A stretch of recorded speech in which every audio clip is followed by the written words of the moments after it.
अस्सलामुअलैकुम, मैं हूं आपका मेज़बान मोहम्मद जुनैद। जियो न्यूज़ की इस खुसूसी बजट नशियात में आपको खुशामदीद। वफाकी बजट 2026-27 आज पेश किया जाना है। मुश्किलात अपनी जगह, जो आदाद शुमार सामने आए इकनॉमिक सर्वे के नतीजे में, उनकी अहमियत भी अपनी जगह, लेकिन फिर भी हर तबके में कोई ना कोई उम्मीद ज़रूर है कि शायद बजट में कोई बेहतरी ऐसी हो सकती है और नए बजट के ज़रिए से मईशत को बेहतर करने के लिए कुछ इकदाम किए जाएंगे। क्या सस्ता होगा, क्या महंगा होगा, क्या कोई रिलीफ दिया जाएगा, हुकूमत आखिर क्या ऐलान करेगी। और हुकूमत जब हमेशा ये बात करती है कि वो आम आदमी की बेहतरी के लिए काम करने की कोशिश कर रही है, तो वो अमली तौर पर किस तरह से सामने आएगा। वफाकी बजट का हजम क्या होगा, इससे क्या तवक्कुआत वाबस्ता है, तकनीकी पहलू क्या है, हम इन तमाम चीज़ों पर जियो न्यूज़ की दिन भर जारी रहने वाली इस खुसूसी बजट नशियात में माहिरीन से, सनतकारों से, कारोबारी शख्सियात से, मुख्तलिफ कंपनीज़ के नुमाइंदों से, CEO से बात करेंगे, जियो न्यूज़ के नुमाइंदों से भी बात करेंगे और सीनियर एंकर पर्सनस और तज्ज़ियाकार भी जियो न्यूज़ की इस खुसूसी नशियात में आपके और हमारे साथ शामिल होंगे। हम आपको ये बता दें कि अब जिस वक्त हम ये नशियात शुरू कर रहे हैं तो हमारे साथ साबिक सूबाई वज़ीर और पाकिस्तान के मारूफ सनतकार एहसन तनवीर हमारे साथ इस नशियात में शामिल हैं। सदर Lahore chamber of commerce Faheem Sehgal गुज़श्ता रोज़ भी उन्होंने गुफ्तगू की थी और सदर एप्टमा कामरान अरशद भी हमारे साथ इस नशियात में शामिल होंगे। लेकिन अभी माहिर टैक्स अमूर ज़ीशान मर्चेंट साहब हमारे साथ इस नशियात में मौजूद हैं। आप जियो न्यूज़ पर उन्हें देख सकते हैं। टैक्स की बहुत बात हो रही है कि टैक्स का नेट बढ़ाना चाहिए। वो अफराद जो पहले से ही बाकायदा टैक्स अदा कर रहे हैं उन पर मज़ीद टैक्सेस का बोझ नहीं होना चाहिए। ये सब सवालात हम इनके सामने रखेंगे। पाकिस्तान की एक्सपोर्ट्स कैसे बढ़ सकती हैं, एक्सपोर्टर्स को क्या मुश्किलात दरपेश हैं और वो अफराद जो कि एक्सपोर्ट ना बढ़ने पर तनकीद करते हैं उससे मुतालिक क्या जवाबात मौजूद हैं। लेकिन इन सब से पहले, इन सब मौजूद मेहमानों से पहले हम इस्लामाबाद पाकिस्तान के वफाकी दारुल हुकूमत जहाँ आज बजट पेश किया जाना है वहाँ पर जियो न्यूज़ के सीनियर नुमाइंदे अशरफ मलकम से बात करेंगे। अशरफ साहब, सबसे पहला सवाल तो ये कि बजट आज कब और किस वक्त पेश किया जाएगा और अब तक क्या तफसील सामने आ चुकी है? जी, आज शाम जो वक्त दिया गया था पहले 5 बजे का रखा गया था टाइम के 5 बजे असेंबली में बजट पेश होगा, लेकिन उसको रिवाइज करके अब शाम 3 बजे का वक्त दिया गया है कि शाम 3 बजे वज़ीर ख़ज़ाना पार्लियामेंट में जब बजट पेश करेंगे उसके जो चंद मोटे मोटे अहम निकात हैं वो आपकी खिदमत में अर्ज़ कर देता हूँ। एक तो ओवरऑल जो हमारा अगले बजट का साइज़ होगा तो 17,500 अरब रुपये रखा जा रहा है, यानी कि 17.5 ट्रिलियन उसका ओवरऑल साइज़ होगा अगले बजट का जो आज पार्लियामेंट में पेश किया जाएगा। उसमें से जो रेवेन्यू कलेक्शन है उसमें से जो टोटल जो नॉन टैक्स रेवेन्यू है वो 17.14 ट्रिलियन होगा, जिसमें FBR का टैक्स जो है 15,264 अरब रुपए होगा, जो पिछले साल के मुकाबले में 2,264 अरब रुपए ज्यादा बनता है जी। इसका नॉन टैक्स रेवेन्यू तकरीबन 1,800 अरब रुपए होगा, जिसमें बड़ा हिस्सा जो है वो पेट्रोलियम डेवलपमेंट लेवी से आएगा जो 1,727 अरब रुपए बनता है। उसमें दूसरी अहम चीज़ें हैं, डिफेंस के लिए हमारा बड़ा एम्फोसिस है, हमारे हालात जो हैं बॉर्डर्स पे इंटरनेशनल सिनेरियो है उसमें जो प्रपोज किया गया था IMF को, जो हमने फ्रेमवर्क लिख के दिया है वो 2,650 अरब रुपए रख दिया था, लेकिन इसमें शायद 3,000 रुपए तक का इजाफा मुमकिन हो सके। जो हमारे बड़े खर्चे हैं जिन पे हमारे बहुत ज़्यादा हमें नेगेटिव में जाती हैं चीज़ें, जो डेट सर्विसिंग है यानी कि सिर्फ सूद की अदायगी, उस पर 7,824 अरब रुपए खर्च होंगे। उसके अलावा दूसरी चीज़ें जो हैं जिसमें IPPs को जो पेमेंट्स होंगी कैपेसिटी पेमेंट की, जो ऐसी बिजली जो हम इस्तेमाल नहीं करते वो 2700 से 2800 के अरब के दरमियान रहने की तवक्को है जी। तो एक पॉजिटिव चीज़ जो हो रही है, जो सैलरी क्लास है जिसमें बहुत ज़्यादा टैक्स देती है, बहुत ज़्यादा बर्डन डाल ली, उनके लिए टैक्स रिलीफ आएगा, जिसमें ख़ास तौर पे जो 4,67,000 जिनकी माहाना इनकम पे उनके टैक्स की शरह 29% कर दी जाएगी, इस वक्त 35% है जी। इस तरह जिनकी एक महीने की तनख्वाह 5,83,000 रुपए है, उन पर टैक्स की शरह 32% कर दी जाएगी, इस वक्त 35% है। इसके ऊपर वाली स्लैब्स हैं उन पर 35% की शरह से ही टैक्स जारी रहेगा, लेकिन उन पर 10% जो एक्स्ट्रा टैक्स लगता था वो खत्म हो जाएगा। दूसरी अहम चीज़ जो कारोबारी तबके के लिए है, सुपर टैक्स की शरह में 1 से 2% कमी की तजवीज़ है, यानी कि 1% तो ज़रूर कम होगा, हो सकता है इसमें 2% भी कम हो जाए। इसमें कॉर्पोरेट सेक्टर को भी कुछ डिविडेंड के जो % टैक्स है उसमें राहत दी जाएगी। और तीसरी अहम चीज़ है रियल एस्टेट सेक्टर को जो है वो इस 2 इंसेंटिव्स तो उनको पहले ही मिल चुके हैं, जो 7E था वो अदालती फैसले के जरिए वो ख़त्म किया गया, उस पर एक रिलीफ मिलेगा सेल और परचेज करने वाले अफराद को रियल स्टेट में। दूसरा अहम रिलीफ जो उनको मिला है, FBR पहले ही जो प्रॉपर्टी की वैल्यूज़ हैं जिनको DC रेट कहते हैं, वो मुख्तलिफ शहरों में मुख्तलिफ हाउसिंग सोसाइटीज़ में, जिसमें थोड़ा सा है इख्तराज भी है कि सेलेक्टेड हाउसिंग सोसाइटीज़ हैं उस पर वो उसको कीमत कम की जा चुकी है, जिसका अल्टीमेट असर यही होगा कि उस पर टैक्स का कम हो जाएगा। दूसरा उसमें जो ट्रांजैक्शन फ़ी है उसमें भी शायद कुछ कमी की प्रपोजल है, उसके बारे में ज़्यादा शोर नहीं कि रात के मुज़ाकरात की अपडेट नहीं मिल सकी हमने कि IMF के साथ किस तरह के मुज़ाकरात हुए हैं। ये तो हो गया कि कामयाब हो गए हैं, तमाम नंबर उनसे एग्री कर चुकी है हुकूमत पाकिस्तान। गुज़श्ता दिन वज़ीर-ए-आज़म पाकिस्तान ने भी MD IMF से इसी सिलसिले में बात की थी। उनकी ये नहीं पता कि ट्रांजैक्शन जो फ़ी है उसमें कुछ कमी होती है कि नहीं होती, लेकिन दो बड़े रिलीफ तो यकीनन रियल शोबे जो रियल स्टेट का शोबा है उसके लिए हैं। तीसरी अहम चीज़ है जो हमारा एक्सपोर्ट्स अगले साल टारगेट रखा गया है $32.8 अरब का रखा गया है, और इंपोर्ट का जो हमारा टारगेट है $70 बिलियन का रखा गया। इस तरह हमारा जो अगले साल जो प्रोजेक्टेड हमारा डेफिसिट होगा वो $27.2 अरब का हमारा ट्रेड डेफिसिट होगा जी अगले साल में जी। जो हमारे बाकी खर्चात नॉन डेवलपमेंट हैं, इसमें डेवलपमेंट में एक चीज़ अच्छी है इसमें जो कि टोटल साइज होगा पाकिस्तान के डेवलपमेंट का सूबों और मरकज का मिला के 3.22 ट्रिलियन होगा जी फेडरल गवर्नमेंट का। बहुत शुक्रिया इन अहम आदाद-ओ-शुमार के लिए, इन नंबर्स के लिए। और बजट आने का इंतज़ार जो था वो अब कुछ बढ़ जाएगा, चूँकि पहले 5 बजे का वक्त था, अब कहा गया है कि 6 बजे ये वफाकी बजट पेश किया जाएगा। अशरफ मलकम साहब से हम कुछ और सवालात भी करेंगे तकनीक के हवाले से, लेकिन अपने मेहमानों से बात करते हैं। एसएम तनवीर साहब, फ़हीम सहगल साहब और ज़ीशान मर्चेंट साहब, आप तीनों शख्सियात के इस नशात में शामिल होने के शुक्रिया। एसएम तनवीर साहब, जब पाकिस्तान की तरक्की की बात आती है तो उसमें बहुत ज़्यादा बात होती है पाकिस्तान की एक्सपोर्ट्स की, कि पाकिस्तान की बरामदात किस तरह बढ़ाई जाए। जब मुलाकातें होती हैं, अब सनतकारों से मिले भी वज़ीर आज़म शहबाज शरीफ, तो उसमें बहुत ज़्यादा बड़े अज़ाइम का इजहार किया जाता है कि $100 अरब तक पहुँचानी है। यानी ये तो मुमकिन नहीं है कि चंद ही बरसों में इसमें तब्दील आ सके, लेकिन क्या ऐसे इक़दामात हैं जो आप करना शुरू करेंगे तो फिर ये बढ़ती चली जाएगी? हमसे बहुत कम आबादी वाले ममालिक की एक्सपोर्ट्स बहुत ज़्यादा हैं, यकीनन और वजूहात भी होंगी कि उनको किसी कॉन्फ्लिक्ट का सामना शायद ना हो या उस हद तक ना हो जैसे पाकिस्तान को है। वियतनाम की पिछले कई बजट्स में बात होती रही है, 100 मिलियन आबादी का मुल्क है, $500 अरब से ज़्यादा उनकी एक्सपोर्ट्स हो चुकी हैं। तो पाकिस्तान एक ख़ास नुक्ते से आगे बढ़ क्यों नहीं पा रहा है? बिस्मिल्लाहिर्रहमानिर्रहीम। जुनैद, बहुत बहुत शुक्रिया। देखिए, सबसे ज़्यादा जो ये इकोनॉमिक सर्वे ऑफ पाकिस्तान आया है, इसमें इंडस्ट्री की ग्रोथ गवर्नमेंट ने जो टारगेट किया था 4.3, वो 3.5% आई है। GDP साइज 4.2 का टारगेट किया था, वो 3.7 आया। अनएम्प्लॉयमेंट ये कहते हैं 7.1% है, मेरे हिसाब से प्राइवेट सर्विस हैं वो कह रहा है 22% से ज़्यादा है। पावर्टी 7% कहती है, मेरे हिसाब से 40% से ज्यादा है, और ये प्राइवेट सर्वे ये बातें कर रहा है। एक्सपोर्ट 3 साल से नहीं बढ़ रही, एक्सपोर्ट स्टैग्नेंट हो गई भी है। पॉपुलेशन ग्रोथ 2.7% हमारे मुल्क में। 2.7% का मतलब है 5 मिलियन बच्चे हर साल हमारे मुल्क में पैदा हो रहे हैं। 5 मिलियन बच्चे, और हम लोग इस वक्त जो हमारी ग्रोथ है 3.7, तो इसका मतलब हम नेगेटिव ग्रोथ पे हम लोग, कोई पॉजिटिव नहीं है। 3.7 इज नेगेटिव ग्रोथ। जो बच्चा हमारे मुल्क में पैदा हो रहा है, वो जो जितनी यूथ आ रही है, वो जो हमारा एसेट होना चाहिए था वो लायबिलिटी में कन्वर्ट हो रहा है। जस्ट इमेजिन 37 to 40% जो हमारे चिल्ड्रंस हैं वो स्टंटिंग ग्रोथ आ रही है। ये तो हम हर रोज अखबारों में पढ़ रहे हैं। स्कूल के जो बच्चे हैं वो 2 करोड़ से ज्यादा बच्चे, 2 करोड़ 60 लाख का फिगर एग्जैक्ट आया, जो अभी स्कूल जाने वाले बच्चे नहीं है। 31% जो बच्चे हैं वो स्कूल में नहीं जा रहे। ये सारे के सारे जब सामने फिगर्स आती हैं तो मैं तो जाती तौर पे खौफजदा हो जाता हूँ। 14 ट्रिलियन का हमने टारगेट किया, चलें 3.5 ट्रिलियन हमने जमा कर लिया।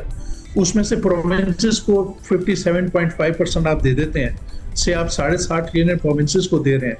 7.5 ट्रिलियन आप सूद में दे रहे हैं। हम कर क्या रहे हैं? बाकी आर्मी का बजट है, आपका पीएसडीपी का बजट है, बेनजीर इनकम सपोर्ट का बजट है, ये पूरा करने के लिए हम बैंक से, आईएमएफ से फर्दर लोन लेते हैं और जाकर पे करते हैं। हम अपने खर्चे कंट्रोल नहीं कर रहे हैं, हम अपनी एक्सपोर्ट को नहीं बढ़ा रहे। 3 साल से हमारी एक्सपोर्ट नहीं बढ़ रही है, हम अपनी डोमेस्टिक इकोनॉमी को नहीं चला रहे। ये जितने भी बच्चे हमारे पैदा हो रहे हैं, 14 से 15 हजार बच्चा डेली पैदा हो रहा है इस मुल्क में, इसको हम अगर जॉब नहीं देंगे तो मुझे तो डर लग रहा है।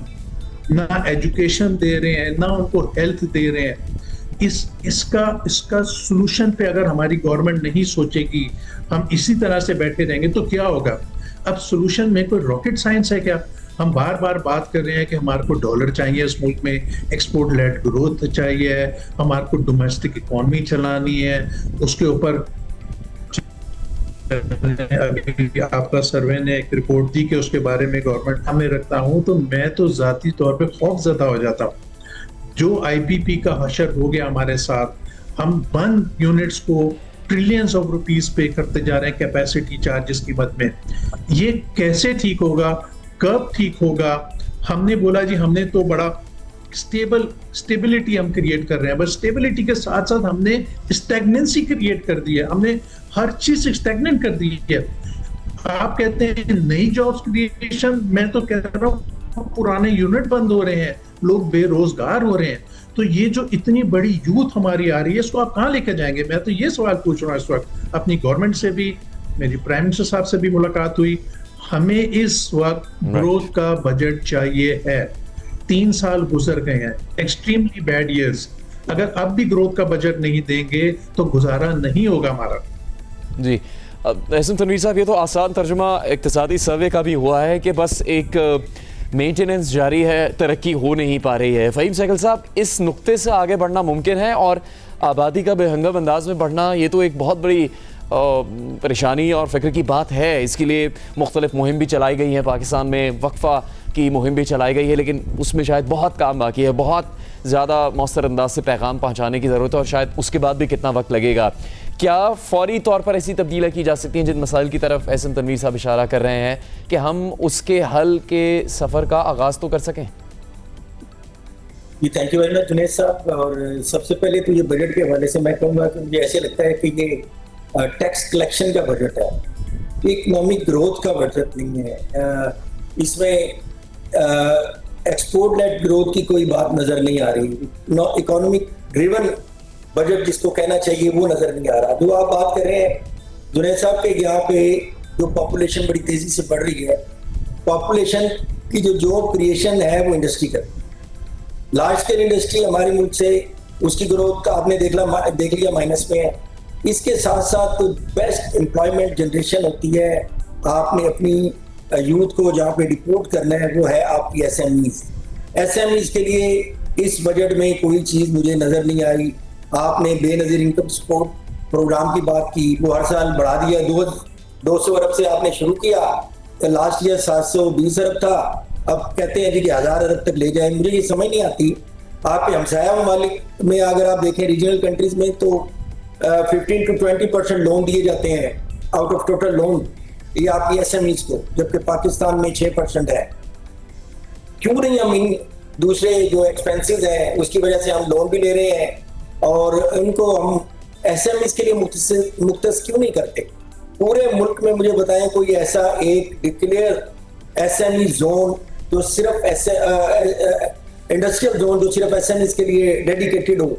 मुझे बताएं कि हम आईटी सेक्टर की इतना पोटेंशियल हमारे पास मौजूद है और ये वो सेक्टर है जिसमें आपको बहुत ज्यादा इन्वेस्टमेंट की जरूरत नहीं है, आपको बड़े बड़े इंडस्ट्रियल जोन नहीं चाहिए और इसका रॉ मटेरियल बड़ा यानी अवेलेबल है, जिसका आपका इसका रॉ मटेरियल है। हमारे जो बेस्ट ह्यूमन रिसोर्सेज है in shape of young generation, हमारी 15 करोड़ की आबादी यंगस्टर की है, तो उनको आप क्यों नहीं आईटी सेक्टर में डिप्यूट करते? इसकी एक्सपोर्ट हमारे यहाँ को $4 बिलियन के करीब है, लेकिन इसका इजीली एक टारगेट हम हासिल कर सकते हैं $10 बिलियन तक।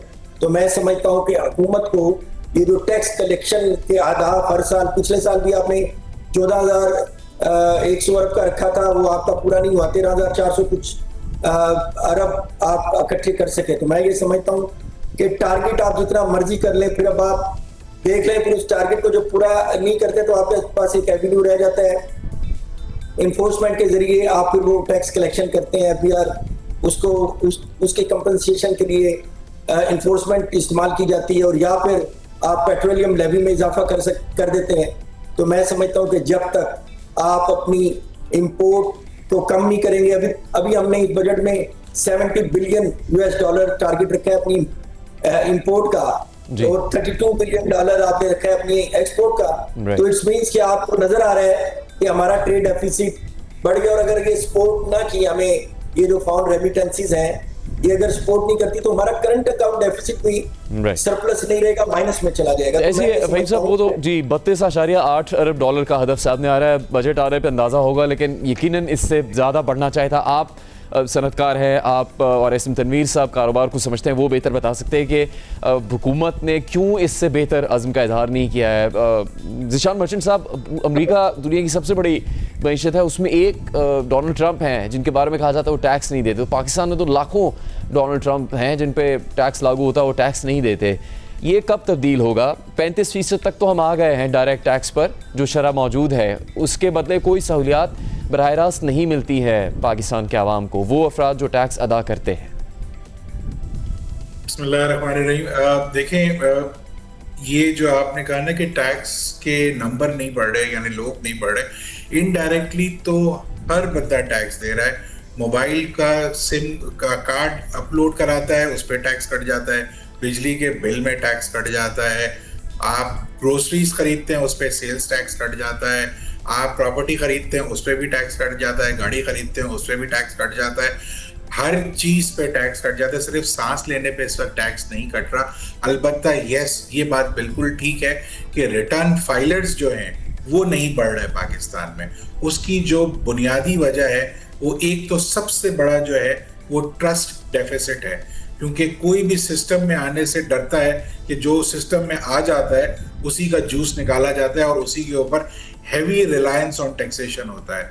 मैं हर दफ़ा हर प्रोग्राम में ये कह रहा हूँ, और ये मेरे ख्याल से अब एक कॉमन बात है कि जो टैक्स फाइलर है इस वक्त, उसी का ऑडिट होता है, उसी का बैंक अकाउंट फ्रीज होता है, उसी के ऊपर पेनल्टियाँ लगती हैं, उसी के ऊपर जो रेड्स होती हैं टैक्स ऑफिस से। नॉन फाइलर के ऊपर ऐसा कुछ भी नहीं होता, तो वो मज़े में।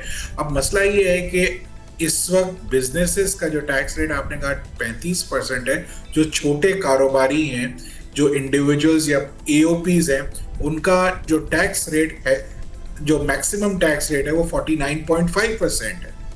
तो अगर आप ये समझते हैं कि वो 1 करोड़ रुपए कमा के जो है कोई 49.5% यानी 50 लाख के करीब जो है वो टैक्स दे दे, तो वो नहीं देगा। आपने उसके लिए टैक्स को बहुत मुश्किल करके रखा है। आप उसके लिए टैक्स को आसान करें। गवर्नमेंट को ये चीज को अब ये मानना पड़ेगा, समझना पड़ेगा कि जो टैक्स पेयर्स हैं वो उनके पार्टनर्स हैं, क्योंकि वो जितना कमाते हैं उसमें से एटलीस्ट वो 35-40% जो है वो टैक्स दे देते हैं। यानी गवर्नमेंट जो है वो 35-40% की पार्टनर है हर बिजनेस के साथ। तो बिजनेस का जो पार्टनर होता है उसको तो पार्टनर की मदद करनी चाहिए। जाएगा कि हम उन्हीं के ऊपर जो है मजीद ऑडिट्स करते हैं, उन्हीं के ऊपर रेट्स करते हैं। ये कॉन्सेप्ट को या ये सोच जो एफबीआर में है कि टैक्स पेयर चोर है, इसको खत्म करना पड़ेगा, क्योंकि ये सोच बहुत ज्यादा है और यहीं से यही नॉन स्टार्टर है। आप ये देखिए कि सैलरी टैक्स पेयर्स जो हैं, अगर आप उनको देख लें तो 610 बिलियन जो है उनका टैक्स है, और आज से अगर 5 साल पहले देख लें तो यही टैक्स 150 बिलियन था। तो उनका 5 गुना टैक्स बढ़ गया है। तो आप किधर चाह रहे हैं, लेके जाना चाह रहे हैं कि आप चाह रहे हैं कि जो तनख्वाहदार तबका है वो खत्म ही हो जाए? ऐसे तो यानी आप उसकी टेक होम उसकी आपने बहुत कर दी है। तो आप अब हम पिछले कल फाइनेंस मिनिस्टर साहब ने बड़ा अच्छी तरीके से इसको एम्फसाइज किया कि अब हमारे पास जो है ट्रेजेक्ट्री है ग्रोथ की, और अब कंसिस्टेंटली जो है हमारी पॉलिसीज वर्क कर रही हैं। अब हमारे पास फिस्कल स्पेस आ गया है। तो मैं ये समझता हूँ कि अब ये मौका आ गया है गवर्नमेंट को कि अब वो एग्जिस्टिंग टैक्स पेयर्स को जो है थोड़ा सा रिलीफ दे। और एक जो नॉन फाइलर को हमने समझ लिया ना कि ये नॉन फाइलर भी कोई है, इसको अपने कॉन्सेप्ट और ऑर्डिनेंसेस से बाहर निकालिए खुदारा। और ये जो नॉन फाइलर्स का डेटा जो टैक्स पेयर्स पिछले कई साल से गवर्नमेंट ऑफ पाकिस्तान को दे रहे हैं, उस डेटा को यूटिलाइज कीजिए। यूटिलाइज करने से आपको ना सिर्फ नए टैक्स पेयर्स मिल जाएंगे बल्कि टैक्स रेवेन्यू कलेक्ट होगा। और एक चीज और जो बहुत इंपॉर्टेंट है, पाकिस्तान में मेरे ख्याल से इस वक्त कोई कहता है 10 करोड़ बैंक अकाउंट होल्डर्स हैं, हम ये समझते हैं कि 7 करोड़ बैंक अकाउंट होल्डर्स हैं और 60 लाख टैक्स पेयर्स हैं। तो अगर एक बंदे के पास जो फाइलर है इस वक्त 5 बैंक अकाउंट भी हैं तो ये 3 करोड़ बन जाते हैं। तो बाकी के 4 करोड़ या 5 करोड़ बैंक अकाउंट्स किसके पास हैं? तो ये वो आपके यानी प्रोस्पेक्टिव टैक्स पेयर्स हैं जिसके ऊपर वर्किंग करनी चाहिए। आपके पास गवर्नमेंट के पास बैंक अकाउंट का डेटा मौजूद है, नादरा के पास आपके पास ऑर्डिनेंस सर उस पे दावा तो बहुत किया जाता है कि एक दफ़ा मुहिम चलाई जाएगी और फिर सबको उस नेट जाएगा, लेकिन होता नहीं है। ज़ीशान मर्चेंट साहब, फ़हीम सहगल साहब और एहसन तनवीर साहब से बात जारी है। अशरफ मलकन साहब, आपका शुक्रिया।